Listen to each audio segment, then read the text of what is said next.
Thanks a lot for staying with us. I'm joined by a very special guest, Swamiji Govind Dev Giri Maharaj Ji, treasurer of Sri Ram Janmabhoomi Tirth Kshetra Trust and founder of Gita Parivar Mahashri Ved Vyas Pratishthan, the man who broke the Prime Minister's fast and famously has said that he felt motherly love for Narendra Modi. He's joining us exclusively.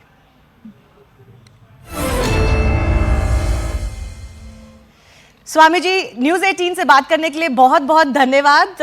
उस दिन हमने देखा आपने कैसे चरणामृत पिला के प्रधानमंत्री का जो उन्होंने व्रत रखा हुआ था वो तोड़ा, और आपने उसके बाद डिस्क्राइब भी किया कि किस तरह के इमोशन आप में थे। मैं आपसे जानना चाहती हूँ कि वो मोमेंट आपके लिए कैसा था, फिर से एक बार बताइए।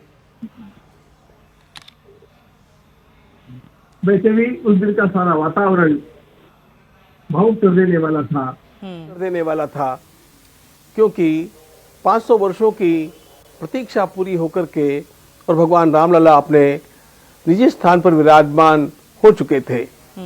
अंतःकरण भावनाओं से भरा हुआ था, और बड़ी विशेष बात ये थी कि रामलला की प्रतिष्ठा करने के लिए हमारे आदरणीय प्रधानमंत्री महोदय पधारे थे। प्रधानमंत्री महोदय ने उसके लिए 11 दिन का उपवास रखा था, और उस उपवास को पूर्ण करने का कार्य हम लोगों को संतों की अनुमति से और संतों के आशीर्वादों के साथ पूर्ण करना था। बड़े विशेष बात यह है कि सामान्यतया जब उपवास पूर्ण करना होता है तब गुनगुने जल में थोड़ा शहद और नींबू की 2 बूंदे डाल करके और वह पिलाया जाता है। वैसी हमने तैयारी करके रखी थी, लेकिन भगवान श्री राम की प्रतिष्ठा करने के पश्चात गर्भगृह के बाहर आने के बाद माननीय प्रधानमंत्री जी ने मुझे अलग से लेकर के और धीमे से कह दिया कि आप मुझे और कुछ मत पिलाइए, भगवान श्री राम का चरणामृत ला करके मुझे पिलाइए। मैं वह तीर्थ लेकर के अपना उपवास पूरा करना चाहता हूँ। तो आनंद फानन में हम लोगों को फिर व्यवस्था बदलनी पड़ी, और चरणामृत पिलाने का काम मेरे पास आया, वह मैंने संपन्न किया। तो ये जो प्रधानमंत्री की जो इच्छा थी कि वो चरणामृत पिए, उसको आप कैसे देखते हैं? देखिए, सामान्यतया किसी राजकीय हेतु से अथवा अन्य उपोषण के पश्चात उपवास पूर्ण किया जाता है, वह एक औपचारिकता होती है। लेकिन यहाँ पर जब प्रधानमंत्री जी ने ये कह दिया कि मुझे चरणामृत चाहिए, तो उसमें पूरा भक्तिभाव भर गया। हम लोग मंदिर में जाते हैं तो भगवान के चरणामृत को प्राप्त करने पर ही अपने दर्शन की पूर्णता का अनुभव करते हैं। उस चरणामृत को लेकर के उपवास पूरा करने की उनकी बात मुझे अत्यंत भक्तिमय लगी, और इसलिए मैं उनकी उस राम भक्ति को देख करके अभिभूत हो गया था। एक बात आपको और बतला देता हूं कि जब उपवास पूरा करना था, चरणामृत देना था, तो हम लोग जब चरणामृत लेते हैं तो हथेली में लेकर के और उसका प्राशन करते हैं। 3 बार प्रायः ये क्रिया की जाती है। मेरे मन में वही था, लेकिन जब मैंने अपने हाथ में वो गिलास और चम्मच लिया, मैं चम्मच भर रहा था, उन्होंने थोड़ा सा आगे होकर के मुझसे कह दिया, पिला दो ना। तो फिर मैंने चम्मच, जैसे एक बालक को दवा पिलाई जाती है अथवा कुछ विशेष वस्तु दी जाती है, वैसे उनको पिला दिया, जो सब आप लोगों ने देखा। जी बिल्कुल, हम वो तस्वीर चला रहे हैं हमारे दर्शकों के लिए। आपने बहुत श्रेय दिया, आपने जो वहां पे वक्तव्य रखा उस दिन, उसमें बहुत श्रेय दिया प्रधानमंत्री को। प्रधानमंत्री ने जो भाषण दिया उसकी भी बहुत लोग प्रशंसा कर रहे हैं। जिस भाव से उन्होंने श्री राम का वर्णन किया, भारत का आधार बताया श्री राम को। आप क्या मानते हैं प्रधानमंत्री का रोल जो इस पूरी मूवमेंट में रहा है, और उस दिन उनके भाषण के बारे में क्या सोचते हैं? उनका भाषण एक परिपूर्ण भाषण था, जिसमें उन्होंने भगवान श्री राम की महत्ता और भगवान श्री राम के भारतीय संस्कृति के आधार होने का अत्यंत उचित उल्लेख किया, और उन्होंने यह भी बतला दिया कि भगवान श्री राम सभी के समावेशक है, वे सबके लिए है, और वे स्वयं सभी को आगे बढ़ाने के लिए है।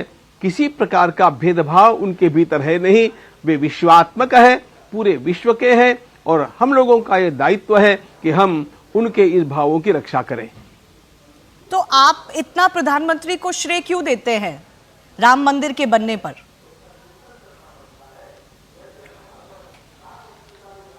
मैंने उस दिन एक बात कही थी कि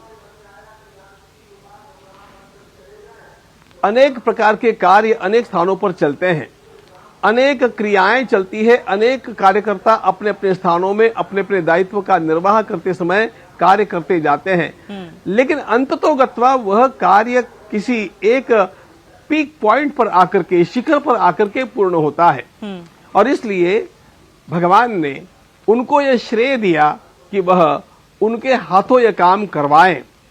मेरे कहने का अर्थ ये नहीं है कि यह केवल प्रधानमंत्री जी के प्रयासों से हुआ, इसके पीछे लहरें उठती हैं। गत 500 वर्षों से संघर्ष तो चला, यह हम लोगों ने इतिहास में पढ़ा, लेकिन 40 वर्षों का यह संघर्ष तो हमने अपनी आंखों से देखा है। अब इसमें कितने कार्यकर्ताओं ने काम किया, कितने विचारकों ने काम किया, कितने संतों ने आगे बढ़कर के लोहा लिया, अपने आश्रम के कामों को त्याग करके और वे रामलला के काम में जुड़ गए। और ऐसा करने वालों की संख्या हम गिन नहीं सकते हैं, इतनी है। कार सेवकों पर आज फूल बरस रहे हैं, लेकिन उस समय इन राम भक्तों पर लाठियां चली, गोलियां भी इनको खानी पड़ी।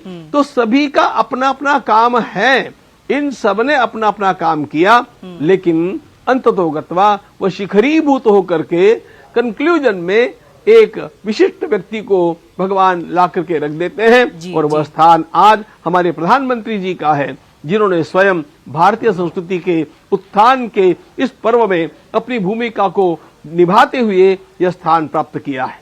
जी, आप राम जन्मभूमि तीर्थ क्षेत्र के ट्रेजरर हैं, आपके ऊपर बहुत दायित्व था, पूरे ट्रस्ट के ऊपर बहुत दायित्व था। आप संतुष्ट हैं जिस तरह से उस दिन का प्रोग्राम निकला है? उसके बाद लाखों की संख्या में जो शरणार्थी है वो आ रहे हैं, जो डेवोटीज है आ रहे हैं प्रभु श्री राम के दर्शन करने के लिए, रामलला के दर्शन करने के लिए। तो उस दिन के प्रोग्राम से आप संतुष्ट हैं और लोगों में जो भाव जागा है उसको कैसे देखते हैं?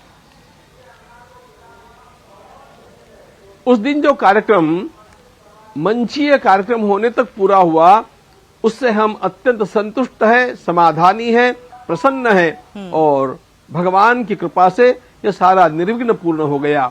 आपने अनुभव भी किया होगा कि यहाँ पर लगभग एक सप्ताह से कोई धूप नहीं निकल रही थी। जी। और दिनांक 21 को कुछ धूप निकली और दिनांक 22 के दिन पूरी धूप निकल करके भगवान सूर्य ने अपना पूरा दर्शन दिया। मानो सूर्य वंश का कार्य था, इसलिए भगवान सूर्य भी अनुकूल होकर के आ गए। तो पूरा का पूरा जो काम हुआ है उससे सभी के सभी लोग संतुष्ट है, हम भी संतुष्ट है। बस एक बात की टीस हमारे अंतःकरण में रह गई, वो हमारी त्रुटि है, जिसके लिए मैंने सारे प्रसार माध्यमों पर क्षमा याचना की है। वो त्रुटि ये है कि हम लोगों को इस मंच के कार्यक्रम के पश्चात माननीय प्रधानमंत्री जी के वहां से निकलने के बाद में दर्शन की जो व्यवस्था करनी चाहिए थी वो हम नहीं कर पाए। वो दर्शन की व्यवस्था हम लोगों के द्वारा पहले से ही व्यवस्थित की जाती तो किसी प्रकार की बाधा नहीं होती। देखो, हमें बहुत बुरा लगा कि देश के गणमान्य अच्छे अच्छे लोग इस कार्यक्रम में आए थे और उन लोगों को थोड़ी धक्का मुक्की सहनी पड़ी। वे भीड़ में अनेक मिनटों तक नहीं, कभी कभी तो आधे पौन घंटे तक अवरुद्ध रहे, न आगे न पीछे सरक सकते थे। इस प्रकार की स्थिति कुछ हो गई।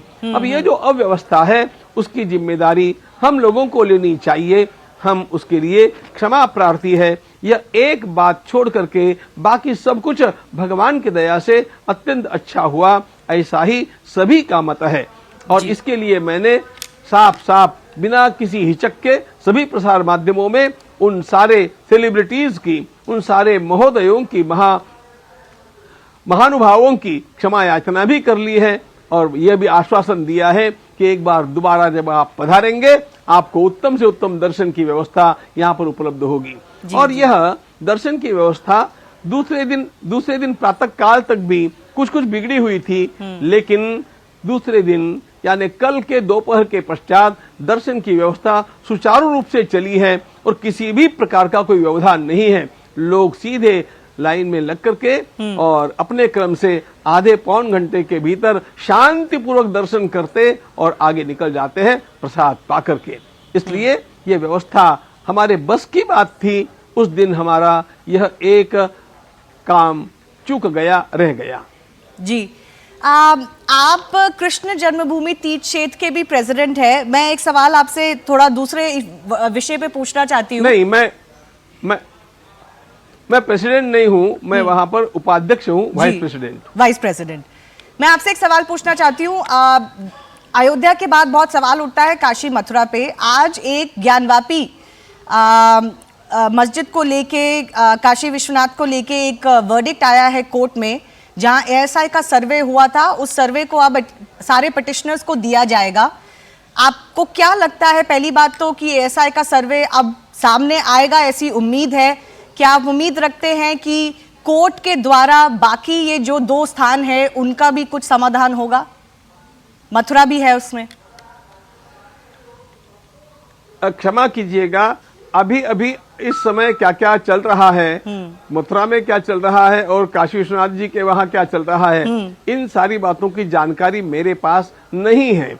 लेकिन एक बात तो मैं स्वयं समझता हूं कि पहले से ही यह प्रार्थना सब लोगों से की जाती रही है कि केवल इन 3 मंदिरों को हम लोग पूर्ण तरह से विमुक्त कर सके, इतनी हमारी आकांक्षा है। तो इसलिए इन मंदिरों का भी कभी न कभी मुक्त होना स्वाभाविक लगता है और मुझे ऐसा लगता है कि न्याय की प्रक्रिया से यह काम निश्चित रूप से आसान होगा। मुझे ये भी विश्वास है कि हमारा वह समाज, जो समाज हम लोगों को पहले कुछ मात्रा में सहयोग करता हुआ दिखाई नहीं दिया, वह अब सहयोग भी कर रहा है।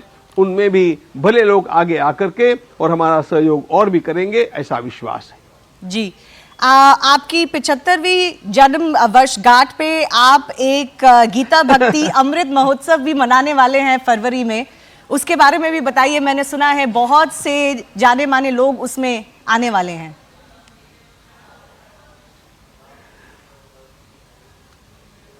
वस्तुतः मुझे स्वयं अब इन बातों में रस नहीं रहा है कि कोई जन्मोत्सव आदि मनाया जाए, लेकिन हमारे कार्यकर्ताओं को ऐसे लगता है कि इस निमित्त से कार्य का विस्तार होता है और कार्य करने में कार्यकर्ताओं को अधिक आनंद आता है।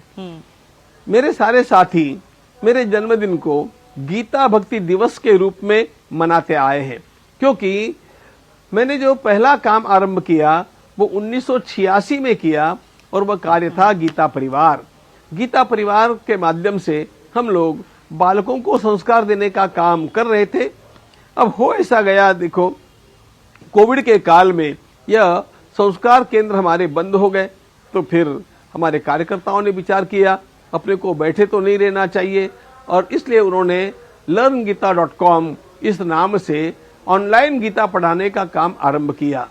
और यह काम इतने वेग से बढ़ता गया कि आज की घड़ी में 181 देशों में 8.5 लाख से अधिक लोग भगवत गीता का अध्ययन करने में तल्लीन हो गए हैं। उनमें से असंख्य लोगों का संपूर्ण गीता का अध्ययन हो गया, गीता कंठस्थ हो गई। ऐसे हजारों लोग हैं, कुछ के 10 अध्याय हुए, कुछ के 5 अध्याय हुए, लेकिन इतने सारे लोग इतनी बड़ी संख्या में और इतने देशों में भगवत गीता का अध्ययन कर रहे हैं, यह बात अपने आप में एक अत्यंत गौरवमयी बात है।